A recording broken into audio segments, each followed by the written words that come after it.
Right up in the front, and Joe. Joel Lorenzi with the Oklahoma. Mark, I don't know where you'd rank this game for Dub's career as long as you've been coaching him, but what did you see from him and what do you think allowed him to get out and run and play with the force he kind of did? Great force. I mean, that's the word. And we've used that word with him in his development. And when he's at his best, he's playing with that type of force. And that was an unbelievable performance by him just throughout the whole game. I mean, he really was on the gas the entire night, applied a ton of pressure, thought he made a lot of the right plays. And we're going to need a similar type of approach in Game 6 from him. Joe on the right. Joe Masato, the Oklahoman. Mark, what did you think of the crowd tonight? Yeah, unreal. I mean, they've been unreal forever, but they just put the wind at our back, and we have to give them a reason to. We have to play with the type of togetherness and competitiveness and spirit that they can relate to, which I thought we did tonight, but it's an unbelievable lift for us to be home. I'm sorry? Can you hear each other out there? I mean, you're barking instructions, everything like that. Just what's that like? Yeah, less than the regular season, but enough. We're getting the stuff in. Hey, Mark. Jenny Carlson with the Oklahoman. You guys are trading punches there in the fourth quarter with them, and then you go up 8 after J-Dub hits a shot. Then you had the 4 steals in a row.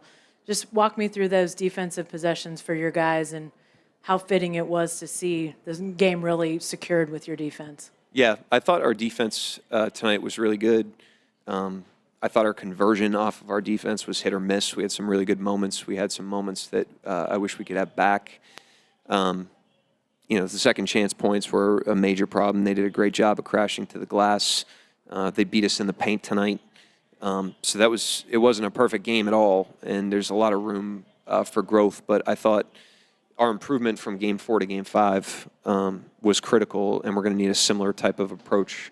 We got to take the humility to understand there's still a lot we can get better at if we want to go on the road, and win a game. Nick in the middle. Mark, you just mentioned improvement, the offensive process. What did you make of that? The 24 assists, 10 by Shea, and just the sheer way that you scored on that end. Yeah, I thought we took a step forward there. That we took some steps forwards tonight. We took some steps backwards. That's natural. You're not going to be perfect in everything, but offensively, we definitely took some steps forward in terms of our approach. And defensively, I thought we were pretty good. I thought McConnell really changed the game in the third. Obviously, that was blatant.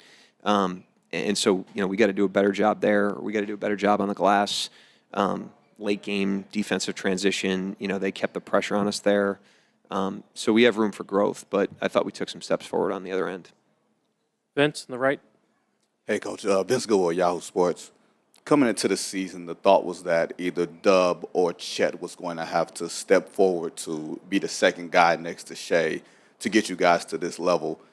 Was there anything before the season or during the season where you were sort of affirmed about J-Dub, or was it something that evolved through the playoffs that sort of leads up to tonight in this series?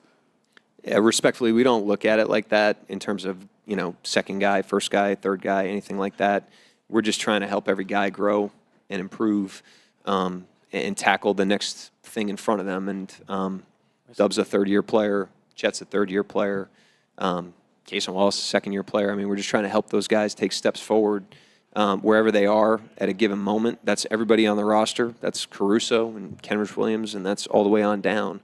And when you do that and when the guys commit to that, they improve. And I think tonight, a lot of the things that Dub got in the game tonight are things that we talked about early in the season. He wasn't having games like this in November, December. So his focus on the improvement, I think, led to him being the player he is right now. But again, these guys can be ready to go on the road. We got to be ready to go as well.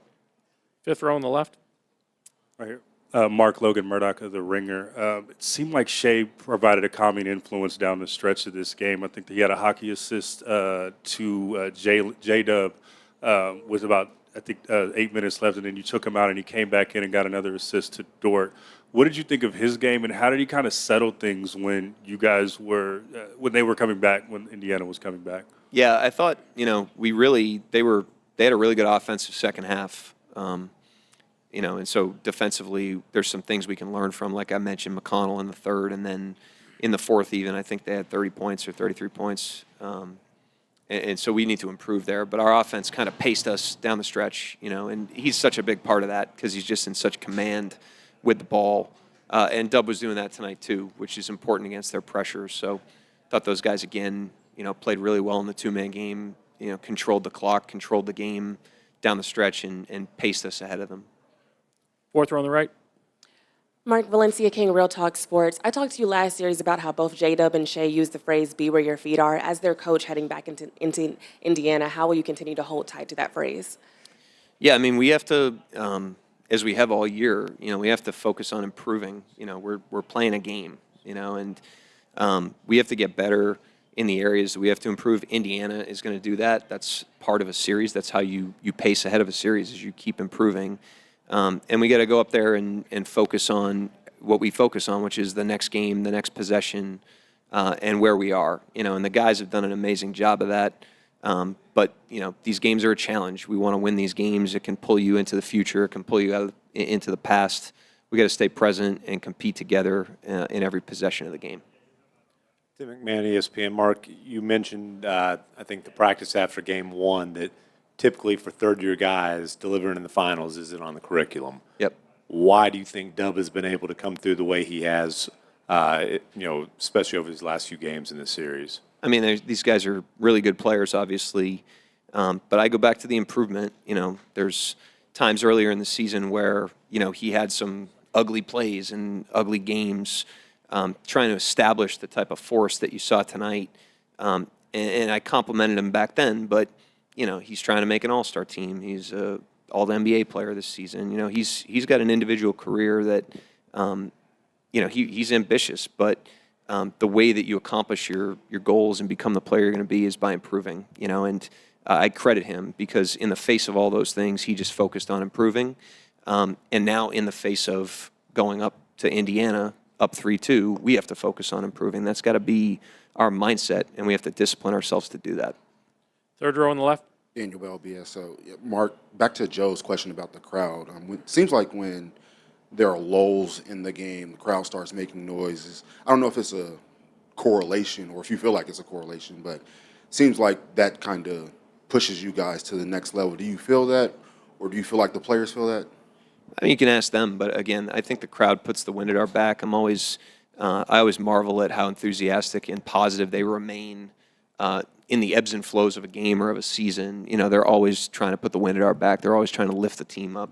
And I just think that's a great spirit that's on display in all these games. But they were amazing tonight, obviously. Second row on your right. Myron Patton, OKC Sports. Jalen, is this the kind of game you envision for him? I mean, not that he's going to get 40, but I know he's worked on trying to get to the free throw line. He had 12 free throws tonight, along with the field goals. And also, could you comment, you got the turnovers tonight, like in game one, but you also got the points to go with it, 32, unlike in game one. Yeah, I thought our conversion tonight was better. I thought there were also some plays where we were a little hasty in transition, and we can clean that up. We have to attack with intelligence after our stops, and we can improve that a little bit.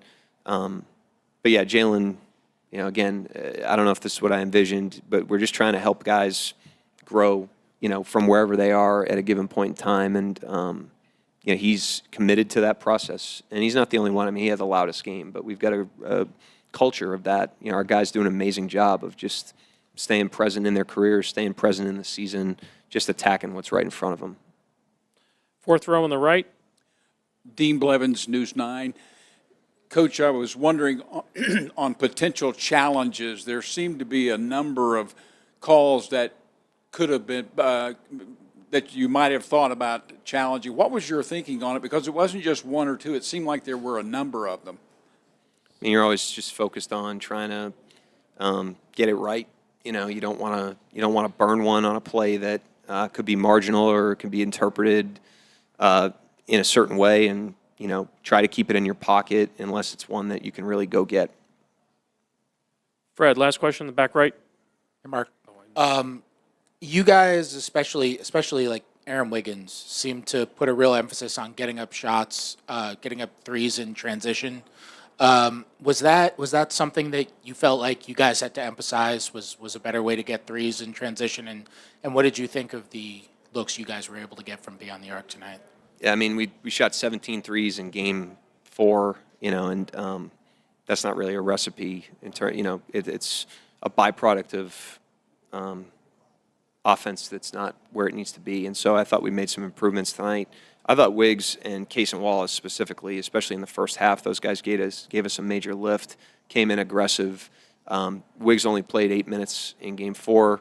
I didn't think Kaysen played great in game 4, and they both came ready to go tonight and gave us a massive lift. And we're going to need that type of aggressiveness and confidence from everybody, and they gave it to us tonight. Thank you, Coach. Yep, thanks.